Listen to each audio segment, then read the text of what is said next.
Olá, muito bem. Eu neste vídeo vou falar aqui de pessoas agressivas, pessoas desagradáveis, pessoas abrasivas e também, no fundo, de ambientes que são tóxicos. Então vamos lá. Muito bem, meu nome é Jorge Dias e ajudo pessoas a mudarem na vida e este tema é sempre recorrente. Portanto, climas organizacionais que são tóxicos ou ambientes tóxicos onde há pessoas agressivas, pessoas críticas, pessoas abrasivas, pessoas mal-humoradas. Portanto, e isto é o pão nosso de cada dia, digamos assim, não é?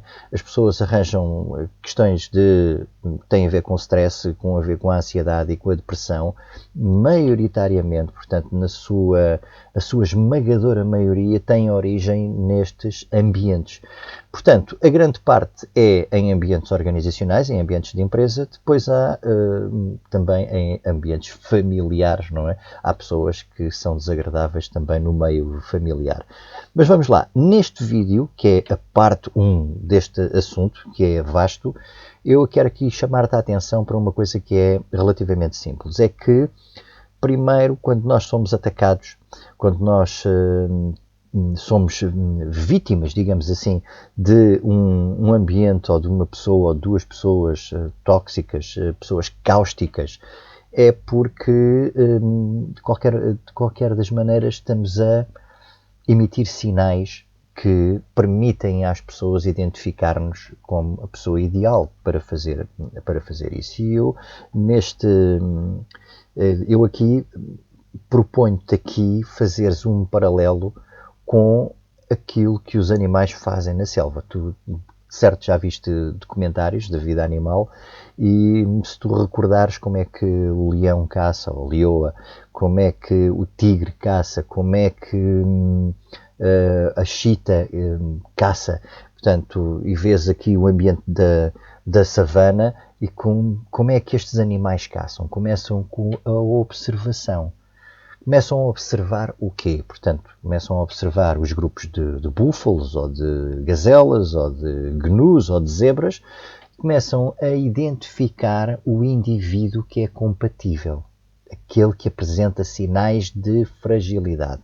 E às vezes começam a identificar um indivíduo, mas esse indivíduo deixa de fazer parte daqueles indivíduos que são frágeis. Porquê? Porque mudou a sua atitude, porque mudou o seu comportamento. Por exemplo, afasta-se do grupo, começa a ser observado com mais atentamente, mas depois ele volta ao grupo. Então, eles voltam ao ponto zero à procura de alguém, de algum indivíduo que seja então depois mais compatível. E acontece sempre. Portanto, o indivíduo mais novo, ou mais imaturo, ou o indivíduo, o animal selvagem, que seja mais distraído e que se afaste do grupo, ou que apresente um sinal que realmente está pronto a ser caçado e que esteja em fragilidade. E o mesmo acontece, portanto eu faço esta analogia entre a vida selvagem e aqui em sistemas de trabalho, em ambientes de trabalho, o mesmo acontece com as pessoas.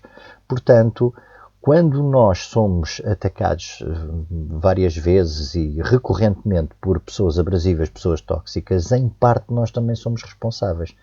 E temos de terem atenção que sinais é que estamos a emitir.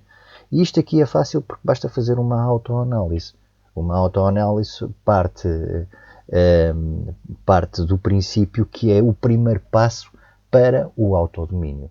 Portanto, então, neste vídeo vou-te dar aqui os sinais que correspondem a uma pessoa em fragilidade e que pode ser escolhida pelas pessoas mais agressivas. Vai aparecer aqui num ecrã. Portanto, em primeiro lugar, tens aqui a timidez. Aqui o excesso de timidez ou assim uma atitude de uma pessoa envergonhada passa a ser um alvo dos predadores, digamos assim. Em segundo lugar, tens aqui mais uma coisa de linguagem corporal, que é a pessoa inclinada, os ombros para baixo, a cabeça mais para baixo, como se quisesse passar despercebida, como se quisesse esconder-se do ambiente. Em terceiro lugar, tens aqui uma parte que diz respeito à comunicação, que muitas vezes as pessoas abdicam da sua opinião ou mudam de opinião rapidamente perante a presença de outras pessoas. E isso é notado e é identificado como uma pessoa que está em fragilidade. Outra coisa que é referente à comunicação é as pessoas que usam o desculpe. muita vez. O desculpe é uma expressão que deve ser utilizada nos momentos próprios.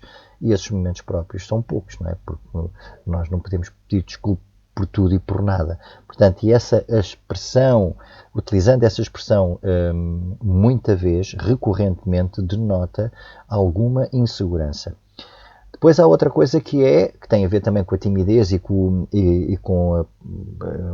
o ar envergonhado, que é evitar o contacto visual. Principalmente para as pessoas agressivas, nós não devemos evitar o contacto visual. Mas esse evitamento, portanto, é um sinal da pessoa estar em fragilidade. E depois, por último, eu dou-te aqui esta do rir. Rir muito para ser aprovado, rir muito para pacificar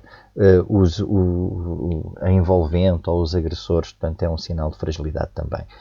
Portanto, no final, o que é que eu tenho a dizer agora para tu reveres e para fintares essa agressividade, essa toxicidade, é algumas atitudes que tu tomas ou que tu tens ou podes ter identificado aqui neste grupo podem ser modificadas. Portanto, eu vou-te dar aqui algumas indicações agora, que vai aparecer aqui um quadro. A primeira de todas é a linguagem corporal. E a linguagem corporal é importante porque tu não te deves encolher, deves manter os ombros erectos, a cabeça levantada.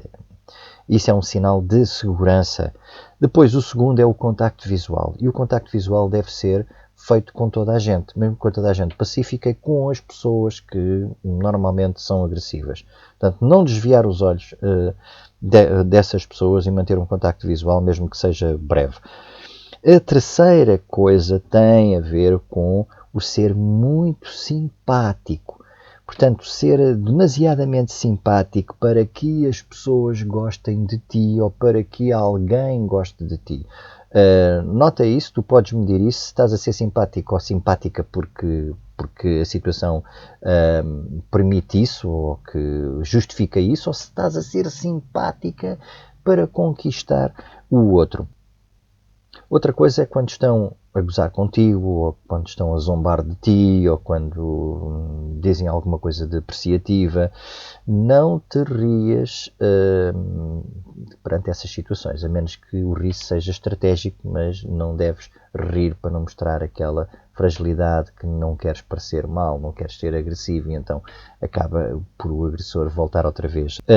Por fim, não coloques defeitos em ti mesma ou em ti mesma. Há muitas pessoas às vezes que colocam defeitos ou chamam a atenção sobre si ou minimizam-se para, no fundo, dar uma imagem de não agressão e isso convidam as pessoas a achincalhar, convidam as pessoas ao ataque.